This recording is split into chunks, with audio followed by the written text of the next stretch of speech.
Yes. We take on knowledge, Yes. and then we're trying to use that knowledge to put this into a certain framework, Mm-hmm. to try and understand, to try and function in certain ways. Yeah. Yes. So we're trapped inside. We're trapped inside our own knowledge. Call it knowledge identity. We're identified with this knowledge. Our identity is the knowledge. And this knowledge can be societal knowledge, but it can also be spiritual knowledge. Mm-hmm. And often what happens is that this knowledge identity, when it goes onto the spiritual path, it just simply gets rid of most of the societal knowledge, but now it takes on a new form of knowledge that we call Still the spiritual same. knowledge. Still the Yeah. same. Yes. Yes. It's just a different repackaging, you know. Mm-hmm. Yeah. And so what happens is we can't see anything outside of our own knowledge. It's a bubble of our own knowledge. You see, what happens is what I call past perception becomes in direct opposition to direct perception. Direct perception is where everything actually is, whereas past perception, I mean, the word past, of course, means that it is past. Yes. So therefore, is it really relevant anymore?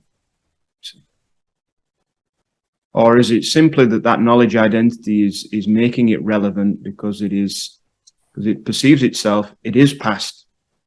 That knowledge identity is past perception. Don't understand. Mm-hmm. So the knowledge identity is memory. Yes. All memory, and then it pulls memory, it remembers itself or remembers what it thinks things are, and then it pulls it into what is here. And this is how then this is how then there is no contact with reality.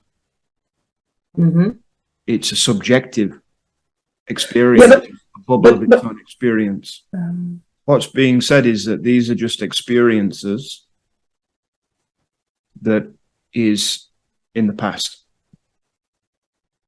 right now, yeah. Yeah, it's gone. It's gone. Yeah. Gone. Yeah.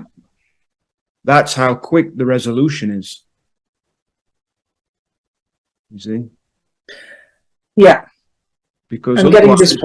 otherwise what happens is that this knowledge identity is, you see, it lives in the past, then it projects it into the future, or it is even trying to be here in what it calls the present moment, in which really, I mean, there's nothing called the present moment.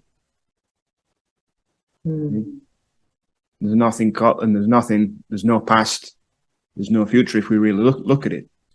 It's just memories. So strange experiences can happen. The one that's generating the experience is knowledge, is the knowledge identity. Beyond experience, there is no experience. And the true reality is not an experience. It's only an experience to the perspective of that knowledge identity, which then snapshots whatever happens and puts it into the memory bank, and then lives through that experience, that memory, and pulls it into what is occurring here, and then projects it into a perceived future. See? Yeah. Okay. You see, we don't want to accept that it all comes back to this. We don't want to accept that it all comes back to this.